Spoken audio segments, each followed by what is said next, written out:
మరి ఈరోజు మనం చదువుకున్నటువంటి పాఠ్య భాగం ప్రకారం యొక్క శుక్రవారపు ఉపవాస దినగుడిక సందర్భంగా మనం క్రీస్తు శిలువలో అనుభవించినటువంటి శ్రమల గురించి యొక్క సందర్భాల గురించి మనం చూసుకుంటూ వస్తున్నాం. అందులో భాగంగానే ఒక లేఖనం మనం యెషయా గ్రంథం నుంచి చూద్దాం. యెషయా గ్రంథము 50వ అధ్యాయము 6వ వచనం.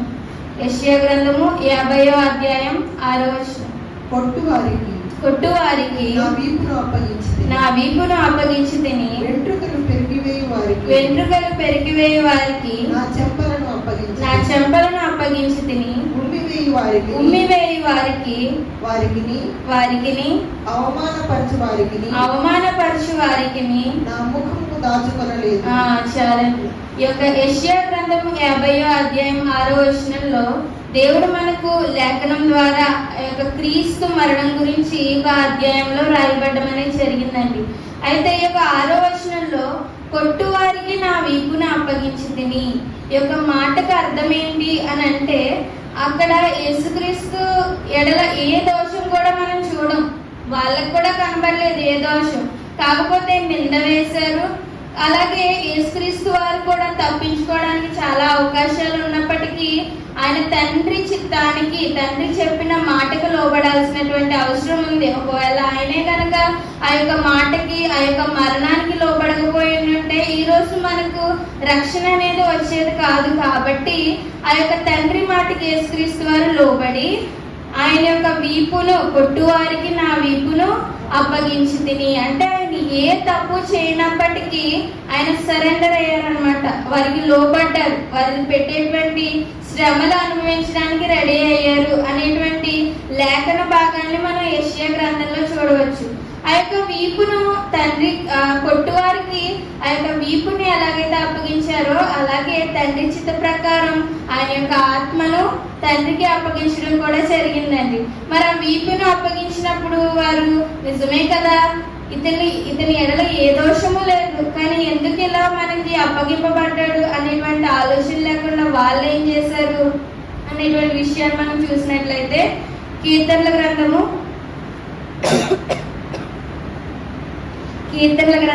129వ అధ్యాయము, కీర్తనల గ్రంథము 129వ అధ్యాయము 3వ వచనం సార్ చదువుకుందామండి.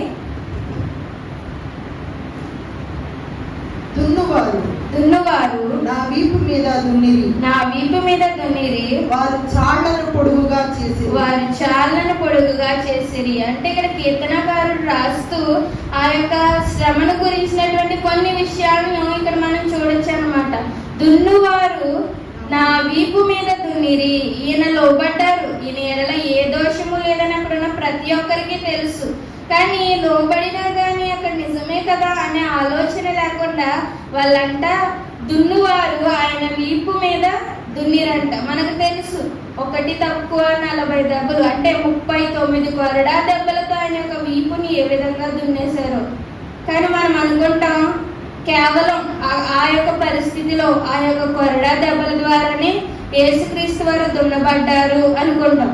కానీ ఆ యొక్క సిలువ వేసేటువంటి క్రమంలో ఆయన అనేక సార్లు దున్నబడడం అనేది జరుగుతుందండి. మొదటిగా మనం చూసినట్లయితే మార్కు సువార్త 15వ అధ్యాయం 19వ వచనం సార్ చదువుకుందామండి. మరియు రెల్లుతో ఆయన తల మీద కొట్టి ఆయన మీద ఉమ్మి వేసి మోకాళ్ళుని ఆయనకు నమస్కారము చేసిరి. వారు ఆయనను అపహసించిన తరువాత ఆయన మీదనున్న ఊదారంగు వస్త్రము తీసివేసి ఆయన బట్టలు ఆయనకు తొడిగించి ఆయనను సిలువ వేయుటకు తీసుకొని పోయిరి. ఇక్కడ జరిగిన సందర్భం ఏంటంటే, మనం అనుకుంటాం ఆ యొక్క 39 కొరడా దెబ్బల ద్వారానే ఆయన యొక్క శరీరం దున్నబడింది అని మనం అనుకుంటాం. కానీ ఆ యొక్క సిలువ అనేటువంటి ఆ క్రమంలో ఆయన అనేక సార్లు దున్నబడడం మనం చూస్తున్నామండి. మొదటిసారిగా మనం చూసినట్లయితే ఇక్కడ మార్కు సువార్త 15 అధ్యాయం 19వ వచనంలో మనం చూసాం. ఏమని? ఆయన ముఖం మీద ఉమ్మి వేశారు, అలాగే ఆయన రెల్లుతో తల మీద కొట్టారు, మోకాళ్ళని ఆయనకు నమస్కారం చేసి ఆయన అపహసించారు, ఆయన హేళన చేశారు. నిజంగా అంటే అక్కడ ఉన్న వారందరూ కూడా ఆయన చేసిన అద్భుత కార్యాన్ని చూసిన వాళ్ళే. అవేవి మనుషులు చేయలేనివి. నిజంగా దేవుడు చేసేటువంటి అద్భుత కార్యాలు ఇవి మనం చేయలేం, మన వల్ల కాదు. ఈయన దగ్గర ఏదో దేవుని శక్తి ఉంది అని కనులారా చూసిన వాళ్ళే ఆ యొక్క సమయం వచ్చేసరికి ఆయన అపహసించారంట. మనకి కూడా కొన్ని సందర్భాల్లో అంతే కదండి. అంటే మనం చేసిన మంచి పనులను బట్టి, లేదంటే మనం చేయగలిగే కార్యాలను బట్టి మన చుట్టూ ఉన్న వారందరూ కూడా మనల్ని ఒకానొక టైంలో అంటే అపహసించడం, లేదంటే హేళన చేయడం అనేటువంటి విషయాన్ని మనం చూస్తాం. అటువంటి సిచ్యువేషన్ మనకు వచ్చినప్పుడు మనం ఎలా ఫీల్ అవుతామండి? ఎందుకు నేను చేయగలిగి కూడా చేయలేకపోతున్నాను, నేను మంచి చేసి కూడా ఎందుకు ఇలా అనుభవిస్తున్నాను అనేటువంటి ఒక ఎమోషనల్ గా మనం ఫీల్ అయిపోతూ ఉంటాం. అలాగే ఇక్కడ యేసుక్రీస్తు వారు కూడా భూమి మీదకి వచ్చినప్పటి నుంచి ఆయన ఎవరిని బాధ పెట్టింది లేదు, లేదనంటే ఎవరిని ఇబ్బంది పెట్టింది లేదు, ఎవరిని గాయపరిచింది లేదు. ఇవన్నీ చూసినటువంటి ఆ యొక్క జనాలే వచ్చి ఆయనకు యూదుల రాజా, నీకు ఇష్టమైతే అక్కడి నుంచి దిగిరా, నీ వల్ల అయితే అక్కడి నుంచి దిగిరా అని కొందరు, లేదంటే ముళ్ళ కిరీటం పెట్టి యూదుల రాజా నీకు నమస్కారం అని ఒకరు, ఇలా అనేక విధాలుగా ఆయనను హేళన చేయడం, అవమానపరచడం అనేది జరిగింది. ఇది తున్నబట్టం కాదంటారా? నిజానికి మన శరీరపరంగా అనుభవించే శ్రమల కంటే మానసికంగా అనుభవించే శ్రమలే ఇంకా మనలో ఎంతో ఎంతో వేదనను కలుగజేస్తాయి. ఇక్కడ కూడా అంతే. యేసుక్రీస్తు వారు వాళ్ళకి ఎంత మంచి చేసినప్పటికీ వాళ్ళు ఆయనను మానసికంగా ఎంతగానో కృంగతీస్తూ హేళన చేస్తూ అవమానపరుస్తున్నారు. నిజమే, మొట్టమొదటిగా యేసుక్రీస్తు వారు అవమానం ద్వారా అలాగే అపహాస్యం ద్వారా దున్నబడ్డారు అనేటువంటి విషయాన్ని మనం ఇక్కడ చూడొచ్చండి. రెండవదిగా మనం చూసుకున్నట్లయితే మత్తయి సువార్త 26వ అధ్యాయం 15వ వచనం సార్ చదువుకుందామండి. మత్తయి సువార్త 26వ అధ్యాయం 15వ వచనం. నేను ఆయనను మీకు అప్పగించిన ఎడల నాకేమి ఇద్దురని వారిని అడిగెను. అందుకు వారు 30 వెండి నాణెములు తూచి వారికి ఇచ్చిరి. చాలండి. ఈ యొక్క సందర్భం ఎవరి గురించి రాయబడి ఉంది? ఇస్కరియోతు యూదా యేసుతో పాటు తిరిగినటువంటి వ్యక్తే. ఇంకా వారందరితో పోల్చుకుంటే యేసుక్రీస్తు కార్యములను దగ్గర నుంచి చూసినటువంటి వ్యక్తి, నావాడు అని యేసుక్రీస్తు ఎంతగానో నమ్మినటువంటి వ్యక్తి ఇస్కరియోతు యూదా. ఆ యొక్క ఇస్కరియోతు యూదా దగ్గర డబ్బు సంచి ఉండేదంట. అంటే యేసుక్రీస్తు వారు ఒక ప్రాంతం నుంచి ఇంకొక ప్రాంతానికి వెళ్ళినప్పుడు కావచ్చు, వారి యొక్క పరిస్థితులకు లేదంటే వారి యొక్క అవసరాలకు కావచ్చు, వారి దగ్గర ఉన్నటువంటి ఆ డబ్బు సంచి, ఆ యొక్క డబ్బు విషయం అంతా కూడా యూదా గారికి అప్పగించేవారంట, ఇస్కరియోతు యూదాకి. అంత పదవిని యేసుక్రీస్తు వారు యూదా గారికి ఇచ్చిన ఆ యొక్క డబ్బు కాశపడి నా అనుకున్నటువంటి యేసుక్రీస్తుని అమ్మేయడానికే రెడీ అయిపోయారండి ఇస్కరియోతు యూదా. మనం కూడా అంతే, నా సొంత వాళ్ళే నా వాళ్ళే అనుకున్నప్పుడు వాళ్ళే మనం శోధనలోనికి నెట్టేసినప్పుడు మనకు హృదయం ఎలా ఉంటది, మన యొక్క పరిస్థితి ఎలా ఉంటది, ఎంతగానో కృంగిపోతాం. అదేవిధంగా యేసుక్రీస్తు వారు కూడా ఆ యొక్క సందర్భాన్ని బట్టి అతనితో తిరిగిన వ్యక్తే కదా, యేసుక్రీస్తుతో తిరిగిన వ్యక్తే, యేసుక్రీస్తు కార్యాన్ని ఎంతో దగ్గరగా చూసినటువంటి వ్యక్తి ఇస్కరియోతు యూదా. అలాగే యేసుక్రీస్తు ఎన్నుకున్నటువంటి ప్రపంచంలో కొన్ని లక్షల మంది ఉంటారు.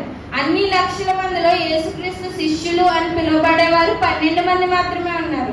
ఆ 12 మందిలో ఒకడైనటువంటి ఇస్కరియోతు యూదానే యేసుక్రీస్తుని అమ్మేయడానికి, అది కూడా ఈ లోకపరమైనటువంటి ధనానికి పరమాత్ముడైనటువంటి యేసుక్రీస్తుని అమ్మేయడానికి సిద్ధపడిపోయాడండి. ఈ విధంగా ఆయన వారే ఆయన్ను నిందించడం అనేది జరిగింది. ఇంకొక సందర్భాన్ని మనం చూసినట్లయితే అదే మత్తయి సువార్త 27వ అధ్యాయం 23వ వచనం సార్ చదువుకుందామండి. అధిపతి ఎందుకు ఇతడు ఏ దుష్కార్యము చేసినని అడుగగా వారు సిలువ వేయమని మరి ఎక్కువగా చాలండి. యేసుక్రీస్తుని ఆ యొక్క మరణానికి లేదంటే ఆయన సిలువ శ్రమకు అప్పగించింది ఎవరు? యూదులే. యేసుక్రీస్తు ఉన్నటువంటి యేసుక్రీస్తు జనమే, నా కుటుంబము, నా వారు. లేదనంటే మనం అనుకుంటాం కదండి, నేనేదన్నా శ్రమలో, నేనేదన్నా ఇబ్బందికరమైన పరిస్థితిలో ఉంటే మొదటిగా వచ్చి సహాయం చేసేది ఎవరు? నా కుటుంబము, నా వారు, నా జనులు అనుకుంటాం. కానీ ఈ రోజు ఆ యొక్క రోజు యేసుక్రీస్తుని అప్పగించింది కూడా ఆయన వారే. ఆయన యొక్క కార్యాలను చూసినటువంటి ఆయన సొంత జనమే మరి ఎక్కువగా కేకలు వేశారంట. అక్కడ ఉన్నటువంటి ఆ యొక్క ప్రధాన అధికారి కూడా చెప్తున్నాడు, ఇతనిలో నాకు ఏ దుష్కార్యము కనబడట్లేదే, ఇతన్ని ఎందుకు సిలువ వేయడం? కావాలనంటే బరబ్బా ఉన్నారు కదా, వీళ్ళిద్దరు ఏం చేయమంటారంటే మాకు బరబ్బా అయినా కావాలి కానీ, బందుపోటు దొంగ అయినటువంటి బరబ్బా అయినా కావాలి కానీ, మాకు ఇన్ని అద్భుత కార్యాలు మా కళ్ళ ముందు చేసి పెట్టినటువంటి యేసుక్రీస్తు అయితే మాకు వద్దు, సిలువ వేసేయమని తన సొంత వారే ఆయన అప్పగిస్తున్నప్పుడు చూడండి, మన సొంత వారే మనల్ని పట్టుకెళ్ళి నిందల గుండా, అవమానాల గుండా, ఇతను మనకు అవసరం లేదు అని చెప్తున్నప్పుడు మనకి ఎంత బాధ ఉంటుంది. అటువంటి శ్రమని యేసుక్రీస్తు వారు అక్కడ అనుభవించుంటారు కదా. నిజమే, పరమాత్ముడే, ఆయనకి తెలుసు జరగబోయేది, ఇలా అప్పగిస్తారని తెలుసు, ఇస్కరియోతు యూదా అప్పగిస్తారు, నన్ను నా జనులే అప్పగిస్తారని తెలుసు. కానీ ఆయన మనుష్య రూపంలో ఉండి ఇవన్నీ అనుభవిస్తూ ఆయన ఎంత శ్రమను, శోధనను అనుభవించుంటారు ఆ సమయంలో తన యొక్క సొంత వాళ్ళే నిలవేయడాన్ని బట్టి ఆయన ఎంతగా దున్నబడి ఉంటారు అనే విషయాన్ని మనం గ్రహించుకోగలమండి. చాలా మంది ఏమనుకుంటారు అని అంటే, యేసుక్రీస్తు వారు వచ్చారు, ఎన్నో అద్భుత కార్యాలు, ఆశ్చర్య కార్యాలు చేశారు, ఆయన చుట్టూ 100 మంది జనం తిరిగారు, వెళ్ళిపోయారు అంతే. కానీ మాకున్న శ్రమలు యేసుక్రీస్తు వారు అనుభవించారా? మాకున్నటువంటి శోధనలు యేసుక్రీస్తు వారు అనుభవించారా అనుకుంటారు చాలా మంది. కానీ మనకంటే ఎక్కువ శోధనలు, మనకంటే ఎక్కువ శ్రమలు యేసుక్రీస్తు వారు అనుభవించే యొక్క సిలువ మరణాన్ని పొందే భూమి మీద నుంచి తిరిగి వెళ్ళారండి. మనకంటే ఎక్కువే.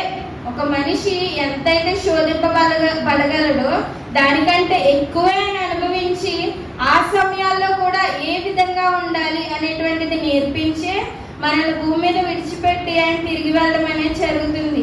అలా ఆ యొక్క ప్రక్రియలో భాగంగానే ఇదంతా జరిగిందనమాట. మొదటిగా అవమానపరచడం ఆయన చేయగలరు, ఆయన కావాలనంటే ఆ శ్రమ నుంచి తప్పించుకోగలరు, ఆ శక్తులు ఆయనకు ఉన్నాయి. కానీ ఆ యొక్క అవమానాన్ని, హేళనని భరించి తన యొక్క చిత్తాన్ని నెరవేర్చారు. అలాగే రెండవదిగా తన సొంత వాళ్ళే, నా వాళ్ళు, నాతో తిరిగే వాళ్ళు, నా కుటుంబం అనుకున్నటువంటి వాళ్ళే నిందలు వేసేస్తూ లేదంటే ఆయన అప్పగిస్తూ ఉండగా ఆ సమయంలో కూడా ఆయన దున్నబడి ఎంతో శ్రమను అనుభవించడం అనేది జరిగిందండి. మూడవదిగా మనం చూసినట్లయితే యెషయా గ్రంథము 53వ అధ్యాయము, యెషయా గ్రంథము 53వ అధ్యాయము 10వ వచనం ఒకసారి చదువుకుందామండి. అతని నలుగగొట్టుటకు యెహోవాకు ఇష్టమాయెను. చాలండి, అతని నలుగగొట్టుటకు యెహోవాకు ఇష్టమాయెను. ఎందుకు ఇష్టమైందని యెహోవాకు? తండ్రి అయిన దేవునికి ఎందుకు ఇష్టమైంది కుమారుని నలుగగొట్టుబడ్డ అంటే, మన యొక్క ఆ యొక్క భూమి మీద ఉన్నటువంటి పాపానికి పరిహారార్థ బలిగా ఒక నీతిమంతుడు తన యొక్క రక్తాన్ని అర్పించాల్సినటువంటి అవసరం అయితే ఉంది. కానీ భూమి మీద సమయంలో నీతిమంతులు ఎవరైనా ఉన్నారండి? ఆ సమయంలోనే కాదు, ఈ యొక్క పరిస్థితిలో కూడా నీతిమంతుడు లేడు, ఒక్కడును లేడు. ఏదో ఒక సందర్భంలో, ఏదో ఒక సమయంలో మనం పాపం అనేటువంటి విషయానికి లోబడిపోతూ, అపవాది ఆలోచనలకు మనం లోబడిపోతూ ఉంటున్నాం కదా. మరి వాటిని జయించేటువంటి నీతిమంతుడు మన కోసం పాప పరిహారార్థ బలి అవ్వాలి కదా. మరి అటువంటి వారు ఎవరున్నారు అనేటువంటి సమయంలో తన యొక్క కుమారుడు మాత్రమే ఉన్నాడు కాబట్టి ఆయనను నలుగగొట్టుట తండ్రికి ఇష్టమాయెను. అవును, ఇష్టమైంది. ఇప్పుడు చూడండి, మనం ఉన్నాం, మన యొక్క పిల్లల్ని ఇలా చదివించాలి, అలా చదివించాలి అనుకుంటాం. కానీ కొంతమంది పిల్లలు వాళ్ళ యొక్క తల్లిదండ్రులు చెప్పినట్టు వింటారు, కానీ ఇంకొంతమంది ఏంటంటే వాళ్ళు చెప్పినట్టు వినరు. వాళ్ళకంటూ ఒక డ్రీమ్స్ ఉంటాయి, వాళ్ళకంటూ నేను ఇది అవ్వాలి, అది అవ్వాలి అని ఉంటుంది. వాళ్ళ ఇష్ట ప్రకారం వాళ్ళు వెళ్తారు. అలాగే యేసుక్రీస్తు కూడా నేను నాకంటూ శక్తులు ఉన్నాయి, నేనంటూ భూమి మీద ఏదైనా చేయగలను అని తండ్రి మాటను వ్యతిరేకించి ఆయన ఇష్టాన్ని వ్యతిరేకించి ఉంటే ఈరోజు మనం రక్షణ అనేటువంటి విషయాన్ని పొందుకోగలమండి? ఈరోజు రక్షణ అనేటువంటి అనుభవాన్ని మనం చూడగలమా? చూడలేము. కానీ ఇక్కడ మనల్ని రక్షించడానికి యేసుక్రీస్తు వారు తన యొక్క తండ్రి చిత్తాన్ని నెరవేర్చడానికి ఆయన దున్నబడటం అనేటువంటి విషయాన్ని మనం చూస్తున్నామండి. మనకి కేవలం ఆ యొక్క 39 కొరడా దెబ్బల ద్వారానే యేసుక్రీస్తు వారు తన వీపు దున్నబడింది అనేటువంటి విషయం మాత్రమే మనకు తెలుసు. కానీ ఆయన మానసికంగాను శారీరకంగాను ఎంతగానో దున్నబడ్డారు.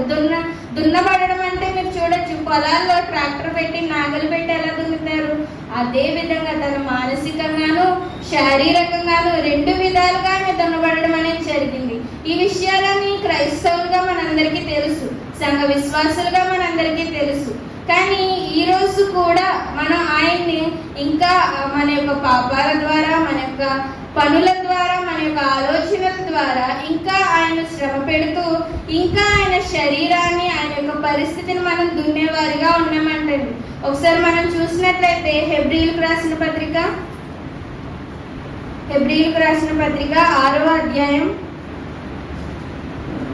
4వ వచనం ఒకసారి చదువుకుందామండి. హెబ్రీయులకు రాసిన పత్రిక 6వ అధ్యాయం 4వ వచనం. ఒకసారి వెలిగింపబడి పరలోక సంబంధమైన వరములు రుచి చూచి పరిశుద్ధాత్మలో పాలివారై దేవుని దివ్య వాక్యమును రాబోవు యుగ సంబంధమైన శక్తుల ప్రభావమును అనుభవించిన తరువాత తప్పిపోయిన వారు తమ విషయములో దేవుని కుమారుని మరలా సిలువ వేయు బాహాటముగా ఆయనను అవమానపరచుచున్నారు కనుక మారు మనసు పొందినట్లు అట్టి వారిని మరలా నూతన పరచుట చాలండి. ఇక్కడ ఒక్కసారి వెలిగింపబడి దేవుని తెలియని వారి గురించి రాయట్లేదు, కానీ అసలు దేవుడు అంటే ఏంటి, యేసుక్రీస్తు వారు ఏం చేశారు అని తెలియనటువంటి అన్యుల గురించి ఇక్కడ రాయట్లేదు. కానీ 6వ అధ్యాయం 4వ వచనంలో ఒకసారి వెలిగింపబడి పరలోక సంబంధమైన వరమును రుచి చూచి పరిశుద్ధాత్మలో పాలివారై అంటే సంఘానికి వచ్చి సంఘంలో ప్రతి ప్రసంగం వింటూ సంఘంలో బలపడుతూ పరిశుద్ధాత్మలో పాలివారమై ఎన్నో వరములు దేవుని నుంచి పొందుకుని కూడా దేవుని దివ్య వాక్యమును రాబో యుగ సంబంధమైన శక్తుల ప్రభావమును అనుభవించి అంటే దేవుని సన్నిధిలో ఎన్నో అద్భుతాలు, ఎన్నో కార్యాలు, అలాగే రాబో వాటిని గురించినటువంటి విషయాలు తెలుసుకుని కూడా మనం మళ్ళీ మన యొక్క ఆలోచన ద్వారా, మన యొక్క పాపాల ద్వారా, లేదంటే లోక సంబంధమైన విషయాల ద్వారా మనం వెనక్కి వెళ్ళిపోతున్నాము అని అంటే దేవుని మరలా బాహాటంగా సిలువ వేస్తున్నాము అనేటువంటి విషయాన్ని ఇక్కడ తెలియజేస్తున్నారండి. నిజమే కదా? బయట తెలియని వాళ్ళు, లేదంటే దేవుడు అంటే అవగాహన లేని వాళ్ళు చేయడం ద్వారా దేవునికి అంత బాధ అనేది రాదంట. కానీ తెలిసి కూడా మనం మరలా ఈ యొక్క మనం చేసినటువంటి తప్పుల్ని రిపీట్ చేస్తూ, లేదంటే మనకు వచ్చినటువంటి యొక్క ఆలోచనల్ని రిపీట్ చేస్తూ దేవుణ్ణి ఎదిరించే విధంగా, దేవుని వ్యతిరేకించే విధంగా, లేకపోతే మన యొక్క ఆలోచనల ద్వారా దేవుని బాధ పెట్టి ఆయన యొక్క చిత్తానికి వ్యతిరేకంగా నడిచే విధంగా ఉండడం ద్వారా ఆయన మరలా మనం సిలువ వేస్తున్నామంట. మనం తిట్టుకుంటాం కదండి, ఆ రోజు వాళ్ళు అటువంటి ఆశ్చర్యకార్యాలు చేసినటువంటి యేసుక్రీస్తుని ఎలా చంపేశారు, లేకపోతే అన్ని శ్రమలు ఎలా పెట్టారు అని మన యొక్క హృదయాలు అనుకుంటూ ఉంటాం. కానీ ఈ రోజు వాళ్ళకంటే దారుణంగా మరలా సిలువ వేస్తున్నామంట. మన యొక్క కార్యాల ద్వారా మరలా దున్నుతున్నామంట ఆయన శరీరాన్ని మన యొక్క కార్యాల ద్వారా. కనుక ఇక్కడ యేసుక్రీస్తు వారు మనకు ఈ యొక్క సందర్భం ద్వారా, ఈ యొక్క వాక్యాల ద్వారా మనకు నేర్పిస్తున్నటువంటి విషయం ఏమిటి అని అంటే, ఆయన భూమి మీదకి వచ్చారు, మనుష్యుడు పడే ప్రతి శ్రమను ఆయన అనుభవించారు. మానసికమైన ఒత్తిడిని అనుభవించారు, శారీరకమైన శ్రమను అనుభవించారు, ప్రతి విధమైన శ్రమను కూడా ఆయన అనుభవించి ఆ యొక్క శ్రమలో ఎలా ఉండాలి అనేటువంటి విషయాన్ని మనకు నేర్పించే ఆయన భూమి మీద నుంచి తిరిగి వెళ్ళారు. నేర్చుకున్నటువంటి మనం నేర్చుకోలేని వారు కాదు, కానీ నేర్చుకున్నటువంటి మనం ఏం చేస్తున్నాం? ఆయన వచ్చి శ్రమపడి ఇంతగా మన కోసం వేదన పడినటువంటి విషయాన్ని పక్కన పెట్టేసి దేవుని యొక్క బిడ్డలము అని చెప్పుకుంటూ మరలా అదే పాపాన్ని, లేదంటే అదే యొక్క తప్పుని, లేదంటే దేవునికి ఇష్టం లేని ఆ యొక్క కార్యాన్ని మరలా చేస్తూ ఆయన మరలా ఆయన యొక్క శరీరాన్ని, ఆయన యొక్క గాయాన్ని రేపి దున్నేవారిగా మనం ఉన్నామండి. నిజంగా దెబ్బ తగలడం అనేది అంత నొప్పి అనిపించదు, కానీ తగిలినటువంటి దెబ్బ మీదే మళ్ళీ దెబ్బలు తగిలితే అది ఇంకా పెద్దదైపోద్ది గాయం. అలాగే మనం కూడా యేసుక్రీస్తు వారికి అటువంటి గాయాలను రేపి మనమే ఆయనకి దూరం అయిపోతూ అపవాదికి దగ్గర అయిపోతూ ఉన్నామంటండి. నిజంగా దేవుడు మనల్ని ఎంతో ప్రేమగా చేసుకున్నారంట. ఎంతో ప్రేమగా ఈ బిడ్డలు నా కోసం బ్రతకాలి, మళ్ళా నా దగ్గరకు వచ్చేయాలి అని ఆశతో చేసుకున్నటువంటి దేవుడు ఈరోజు ఆయన మాటను వ్యతిరేకించి ఆయన చేసినటువంటి యాగాన్ని మర్చిపోయి మరలా ఆ దెబ్బలను మనం మరలా దున్నుతూ ఆయన మరలా శ్రమ పెడుతూ లోకం ముందు మాదిరిగా బ్రతకాల్సినటువంటి మనం వాళ్ళ చేత మాట అనిపించుకునేలాగా బ్రతికి దేవునికి అవమానం తెచ్చేవారిగా ఉండకూడదు అనేటువంటి విషయాన్ని ఈరోజు దేవుడు మనకి తెలియజేస్తూ ఆయన శరీర పరంగా దున్నబడ్డారు. మనం మరలా ఆయన యొక్క గాయాన్ని, ఆయన యొక్క శరీరాన్ని మరలా దున్నేవారిగా కాకుండా ఆ యొక్క తండ్రి గాయాలు కట్టేటువంటి, ఆ యొక్క తండ్రి ఆశను నెరవేర్చేటువంటి క్రైస్తవులుగా మనం ఉండాలని ఈ యొక్క వాక్యం ద్వారా మీకు తెలియజేసుకున్నానండి. ఈ యొక్క కొద్ది మాటలు దేవుడు మన హృదయంలో ఫలింపచేయును గాక. ఆమేన్.